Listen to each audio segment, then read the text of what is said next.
সরকারের নানা অনিয়মের বিরুদ্ধে সোচ্চার প্রগতিশীল বাম দলগুলো। শেখ হাসিনা সরকারের সঙ্গে জোটবদ্ধ দলগুলো ছাড়া বাকিরা সক্ষমতা অনুযায়ী সমালোচনা করে জনগণকে জাগানোর চেষ্টা করতেন।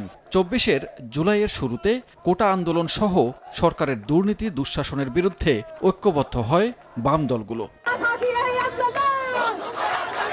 এরই ধারাবাহিকতায় ১৬ জুলাই দুদকের সামনে কর্মসূচি ঘোষণা করে বাম জোট। তবে আবু সাঈদের মৃত্যুর খবরে ফুঁসে ওঠা ক্ষোভে দুদকের সামনের কর্মসূচি বাদ দিয়ে প্রেস ক্লাবের সামনে প্রতিবাদ মিছিল করেন তারা। ১৭ জুলাই মিছিল সমাবেশ করে সিপিবি। ১৮ জুলাই শুধু ঢাকা নয়, ঢাকার বাইরেও আন্দোলনে সরব দেখা যায় বাম দলকে।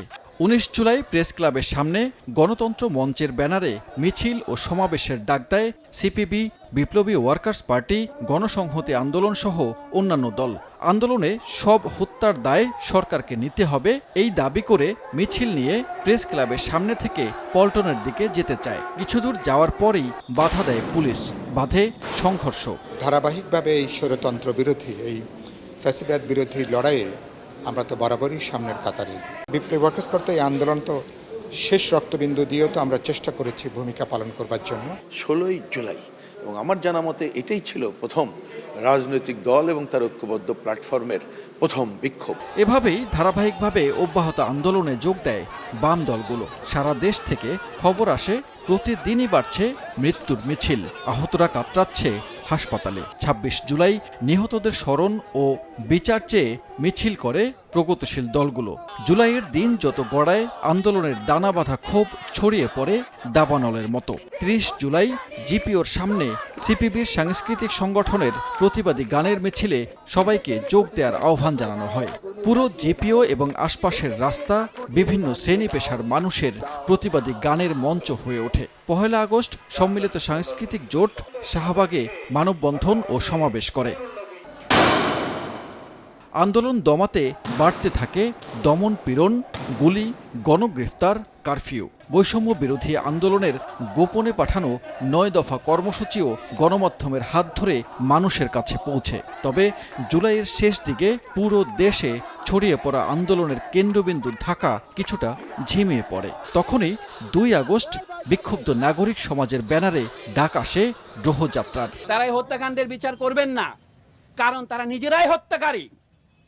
আপনি হত্যাকারীর কাছে কি করে হত্যাকার চাইবেন? গ্রহযাত্রায় মূলত বাম সমর্থক শিক্ষক, রাজনীতিক, ছাত্র, সাংস্কৃতিক কর্মীরা সামনে থেকে নেতৃত্ব দেন। প্রেস ক্লাব থেকে শহীদ মিনার এই যাত্রায় সুশীল সমাজের প্রতিনিধিরা হত্যার বিচারের দাবির সঙ্গে জুড়ে দেন রাষ্ট্রকাঠামো নির্মাণের ৯ দফা দাবি। অঘোষিতভাবে এখান থেকে সরকার পতনের ১ দফার দিকে এগিয়ে যায়। শতাধিক আহতের তালিকা এখন আমাদের সারা দেশ জুড়ে আছে। মৃত্যু, ওই যে বললাম ৪ জন তো কমিউনিস্ট পার্টির। গণতান্ত্রিক বৈষম্যহীন সমাজ গড়ে তোলা না পর্যন্ত এই সংগ্রাম অব্যাহত আমরা রাখব। সমস্ত বাম প্রগতিশীল শক্তি যদি একক একটা মঞ্চ গঠন করতে পারত, মোর্চা গঠন করতে পারত, গোটা অভ্যুত্থানে তারা প্রায় একটা নেতৃত্বদায়ী তারা ভূমিকা পালন করতে পারতেন। সেই সুযোগটা কিছুটা তো বিনষ্ট হয়েছে। এরপর ৩ আগস্ট শহীদ মিনারের জনস্রোতের সঙ্গে সামিল হয় প্রগতিশীল দলগুলো। দলমত নির্বিশেষে সেই মিলন মোহনা থেকে ঘোষণা হয় দফা ১, দাবি ১, শেখ হাসিনার পদত্যাগ।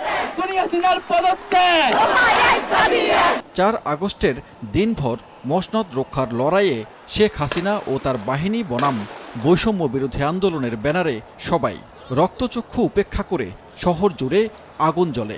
দিনভর নানা ঘটনা শেষে ৫ আগস্ট ওঠে নতুন সূর্য। ৫ আগস্ট সারা পৃথিবীর চোখ ঢাকার দিকে। কঠোর কারফিউ ভেঙে ছাত্র শ্রমিক জনতা সরকার বিরোধী লড়াইয়ে সেদিন সকালেও মৃত্যুর সংখ্যা বাড়ে।